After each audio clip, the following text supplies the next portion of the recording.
also said that you need to have a presence maintained in Iran to stop them from just rebuilding the stuff that you shut down.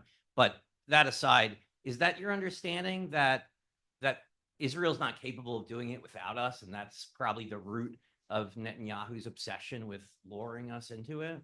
You want a simple answer? Yes. That's a fact. That's a fact. Yes. They can't do it by themselves. I'm not even sure we can do it. In fact, I'm quite confident that we would make Iraq look like child's play if we try to do it wrong. Think about it for a moment. 90 million people, not 26 million like Iraq.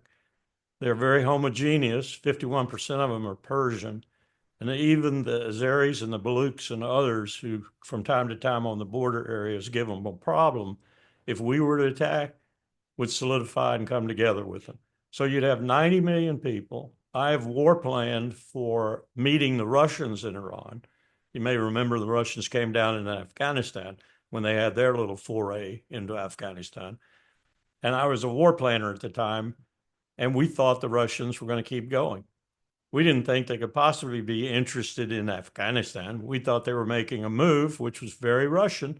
Go back and check their imperial history on the Persian Gulf, going south for a warm water port at Chabahar or Bandar Abbas or whatever, and controlling the Persian Gulf. We thought that's what they were interested in. So we were war planning. We came to the conclusion if we tried to cross compartment with armored columns and such in Iran, in the Zagros Mountains and other places like that, that incidentally almost killed Alexander the Great, we'd get destroyed. We didn't have a military that was big enough. But if we were going to do it, we recommended 2.5 million people originally, and we said it would take 10 years to subdue the country. And we said at that time it would cost probably $500 billion. Well, just fast forward to today, and you got the same things and lots more money and lots more pain and agony. And after 10 years, you would have nothing better than Iraq or Afghanistan, because they'd still be fighting you from the mountains like Ansar, the Houthis, are doing today in Yemen, only 10 times more of them and much better equipped. So it'd be a disaster. And that's why I'm going to use Houthis as an example. Look how long we don't spend $1 billion right now bombing the Houthis. And oh, by the way, I think it's more than that. Oh, it's more than that. Yeah, exactly. But that's what they're listing, $1 billion. But I want you to think about this too.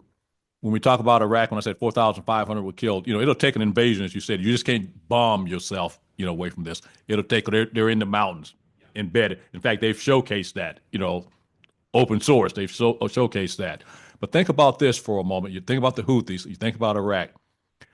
Iran has something that neither one of them had, and that's ballistic missiles, accurate ballistic missiles. And that was one of the things that Trump decided he was going to break away from the Iran nuclear deal because they wanted to include the ballistic missiles. But Iran would be foolish to do that. And we've already seen that they're accurate and they're very powerful. They're not rockets. They are ballistic missiles.